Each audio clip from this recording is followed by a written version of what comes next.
Resupply boxes. What a topic. Some people love them, some people hate them. I decided I'm going to give them a try.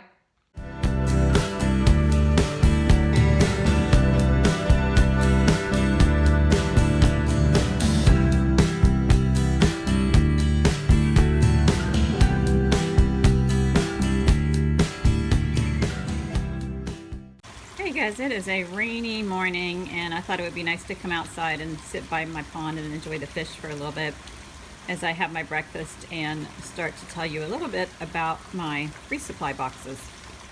Now some people do resupply boxes because they want, because they have a special diet. So they need to get food that's specific to their needs sent to them on a regular basis. That's not why I'm doing them. I'm actually doing them for a couple of reasons.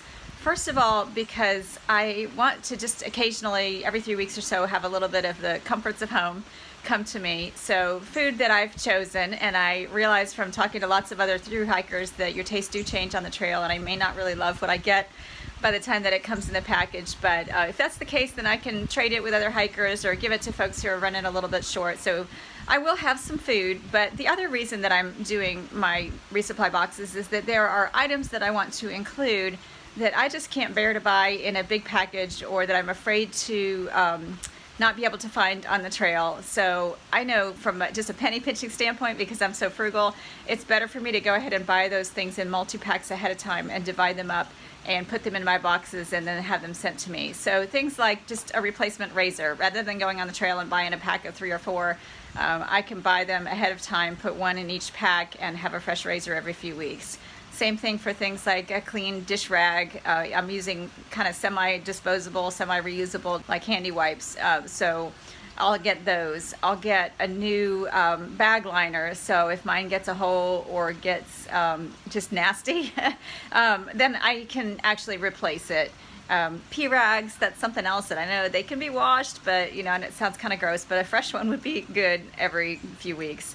So those kinds of things are going in my box, and then I'm also adding a little bit of food, and the food will include some dinners, lunch and dinner kind of food, beverages. I've actually made my own coffee mix because I'm not happy with the choices that I found out there for instant coffee and things like that. So I'll pop up the list here, and I will also put it down below in the comments so that you can see what I'm taking besides food, and we'll go through and I'll show you my process for what I've accumulated and how I've laid it out and packed it up.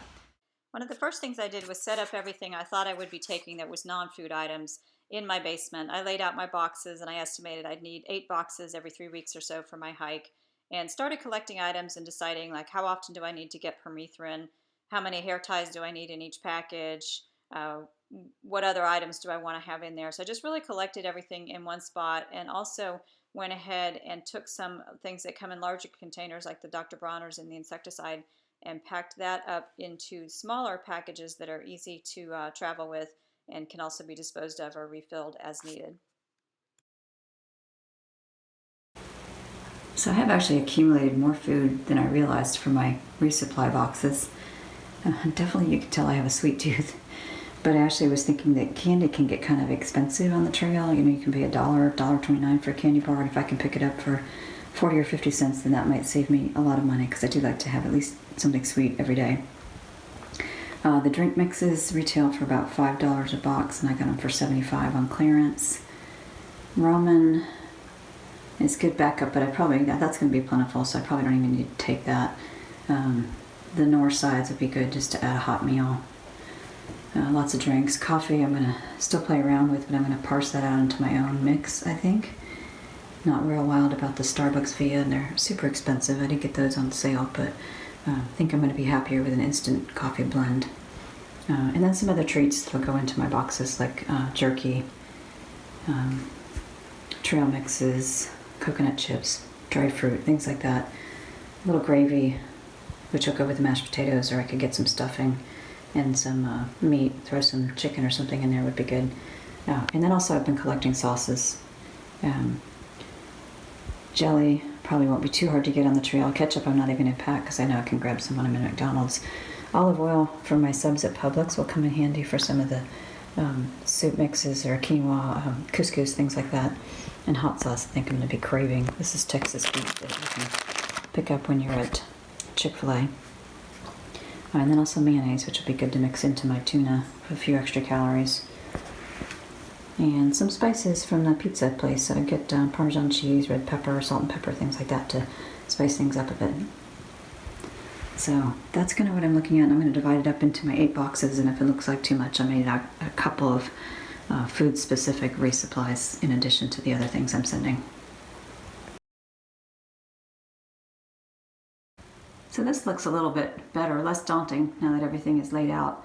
I've actually broken it into 9 packages. One will be what I take with me when I leave on the trail, and then the other 8 I will have sent to me as I go. And I've tried to kind of mix things up a little bit. I don't have 8 or 9 of everything, so hopefully as I get these there will be a few surprises, like the coconut chips. I only have 1 of those. The jerky, I've got 3 of those, and things I like I'm sure I can pick up along the trail, but it'll be nice just to know I've got a package coming with some things that I picked out beforehand, but of course 3 or 4 months from now I won't remember, so it'll be like Christmas opening up a new package. Okay, I know this looks like a lot of sugar, but I'm gonna get these packages every 3 weeks, and I suspect that what I've got here will be enough to get me through 3 or 4 days. Some of these are granola bars, so I'll probably have a granola bar every day and maybe a piece of candy every day. Might be good, get me through a little bit longer, and of course it'll be nice to have extras to share along the way. So I know some of you might be thinking I'm crazy. I might hear from you on the channel. Feel free to yell at me, but yeah, I got a sweet tooth.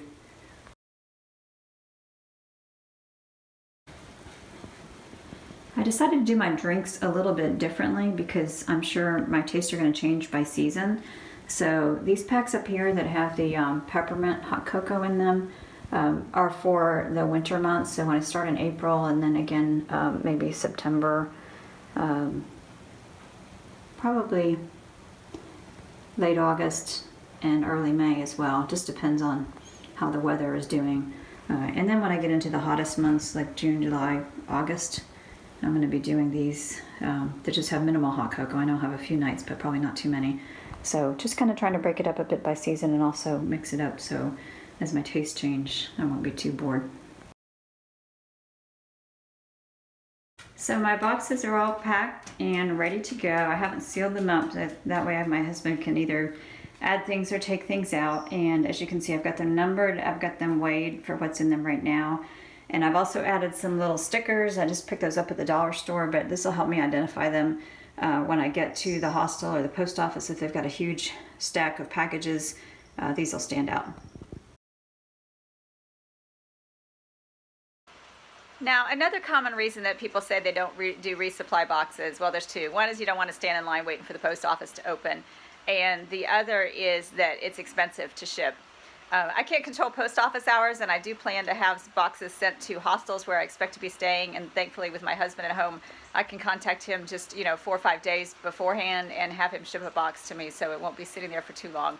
But the other issue is the postage cost, and there is one way to save on postage, and that is to use what's called regional rate boxes from the Postal Service. And you can order those online in bulk. I got 12 of them, the boxes, and the Postal Service sent those to me for free. And I'm using the regional rate box B, which is a medium-sized box.